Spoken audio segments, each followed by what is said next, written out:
chemical reaction ولا يراو falgalka kiimikeed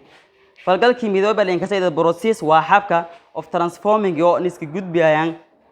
one substance hal shay into another shay kale markiisu waa niska gudbiyaan wasana xiriirku ku dhahay oo niska gudbiskaas kaase chemical reaction falgalka kiimikeed kaase falgalka kiimikeed saasoo kale waa la milin qaybiya reactant iyo product lingibe reactant way baleeray is the substance waa shay that undergoes kaasoo hooseedo janji during reaction markii oo isbedelayaan waqtiga reaction ko falgalka isbedelaw yeelinkaas product way balenkasay new substance shay cusub format oo sameysmi during reaction waqtiga falgalka tusaale ahaan example hadii ku biin anto way banin qoran calcium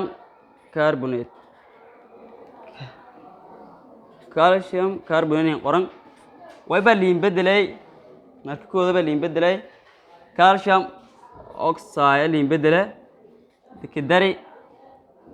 calcium dioxide reactant ويبقى لري تان لري reactant مركوكو تان لري reactant تان كسه تان أو دلتي أو new substance كيف بدين كسه product دين كسه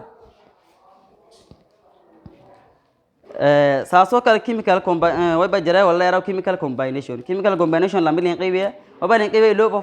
law of conservation of mass iyo law of definite proportional قيبيه in 1774 كنت ضبط طلعتي أفريقي أم فرنسا كيميست لأن فرنسا كيميستريا يا ويبقى شيء أو ما يصير لينكساو أنتون لافويسر لينكساو كاسو يبقى شيء a variety of reaction فالجلش شل دوم الشيء هانسو and found out the total هانسو the total mass of the product علاس جي was equal to limited to the total mass of the reactant كوبات انتيو limited أو سكوليسين يو product انتيو سكوليسين شيء ساسو كالكم تضبط سغالي لأن كيميستريا ساسو كال فرنسا ويبقى شيء chemical compound انتيو سميان from the definite proportion ولا راو سامي إيحان انتي ولا راو انتيو سميان يشيء example hadii ku biin waa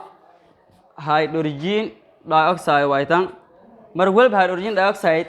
way ba ku sameeysantaa lam atom oo hydrogen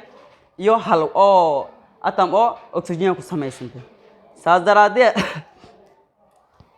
kan may